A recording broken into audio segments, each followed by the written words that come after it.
राजस्थान लोक सेवा आयोग यानी कि आरपीएससी द्वारा करवाई गई एक और भर्ती में बड़ी गड़बड़ी का मामला सामने आया है। दरअसल यह भर्ती है 2022 की भर्ती, जिसमें एक 12वीं पास युवक नौकरी लग जाता है, फर्जी तरीके से परीक्षा पास करके एईएन बन जाता है। जी हां, और अब इसका खुलासा हुआ तो हर कोई हैरान रह गया। और आप देख सकते हैं, यह आरोपी है जिसको एसओजी ने गिरफ्तार कर लिया है। आरपीएससी की भर्ती में एईएन बन गया, 12वीं पास, और एसओजी ने अब जाकर के इस अभ्यर्थी को दबोचा है। डमी अभ्यर्थी बिठा करके ब्लूटूथ के जरिए पूरी जो फर्जीवाड़ा है उसको अंजाम दिया गया। यह आरोपी है, देख सकते हैं, जो कि हरियाणा के हिसार का रहने वाला है, और यह एक नहीं बल्कि कई सारी भर्ती परीक्षाओं में डमी बैठ चुका है और फर्जीवाड़ा कर चुका है। अब स्पेशल ऑपरेशन ग्रुप यानी कि एसओजी ने राजस्थान लोक सेवा आयोग की यह जो भर्ती है, सहायक अभियंता सिविल भर्ती परीक्षा 2022 में डमी परीक्षार्थी बनकर परीक्षा देने वाले गुरदीप दास को गिरफ्तार कर लिया है। अब आरोपी लंबे समय से फरार था और उसकी गिरफ्तारी के लिए 25,000 रुपए का इनाम भी घोषित किया गया था। अब आशंका यह भी है कि परीक्षा से पहले पेपर लीक हो गया हो। अब संभावना इस बात की भी है, लेकिन इसकी पूरी जांच चल रही है।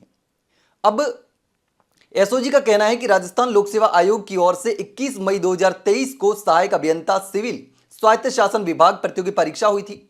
दस्तावेज की जांच में सामने आया कि मूल अभ्यर्थी इंद्राज सिंह के स्थान पर किसी अन्य ने परीक्षा दी। प्रवेश पत्र में फोटो बदलकर डमी कैंडिडेट को बिठाया गया, और इस मामले में एसओजी पहले ही मूल अभ्यर्थी जो है इंद्राज सिंह और उसके सहयोगी परमेश्वर लाल और सलमान खान को गिरफ्तार कर चुकी है। यानी कि इसमें पहले ही 3 लोग गिरफ्तार हो चुके हैं, और जो डमी बनकर परीक्षा में बैठा था उसको अब गिरफ्तार किया है, जो कि कई सारी भर्ती परीक्षाओं में डमी बनकर बैठ चुका है, फर्जीवाड़े को अंजाम दे चुका है। अब जांच के दौरान फरार डमी परीक्षार्थी की पहचान जो है वो गुरदीप दास, जो कि हरियाणा के हिसार का रहने वाला है, और उस पर 25,000 का इनाम भी घोषित किया है। जैसा कि आपको बताया, अब लगातार दबिश और तकनीकी इनपुट के आधार पर डीएसटी भरतपुर टीम के प्रभारी पुलिस निरीक्षक कुशल कुमार ने आरोपी को हरियाणा से दस्तयाब किया, जिसके बाद एसओजी ने उसे गिरफ्तार कर लिया। अब पूछताछ में सामने आया कि गुरदीप दास ने परीक्षा के दौरान ब्लूटूथ डिवाइस के जरिए बाहरी यह सहायता प्राप्त की, यानी कि बाहर से किसी ने इंडिकेट किया, सवाल के जवाब बताए, और उसने अंदर बैठ करके ब्लूटूथ के जरिए नकल करके परीक्षा पास कर दी। अब देखिए, एक तो डमी बैठा और ऊपर से ब्लूटूथ के जरिए नकल भी की। तो अब और इसकी पूरी भूमिका पर और परीक्षा पास कराने की जो साजिश है उसमें सबसे प्रमुख भूमिका इसी की पाई गई थी।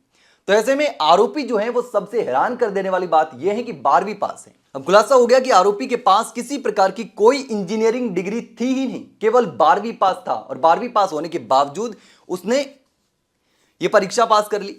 उसके बाद एसीबी को आशंका हुई तो जांच शुरू की, और जांच में खुलासा हो गया कि इसने किस तरीके से फर्जीवाड़ा करके डमी परीक्षार्थी बिठा करके एईएन जैसी परीक्षा पास कर दी और नौकरी हासिल कर ली।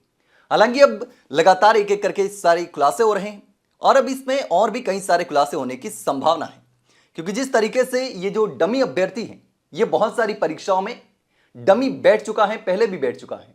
तो राजस्थान और हरियाणा में इसके खिलाफ कई सारे केस दर्ज हैं।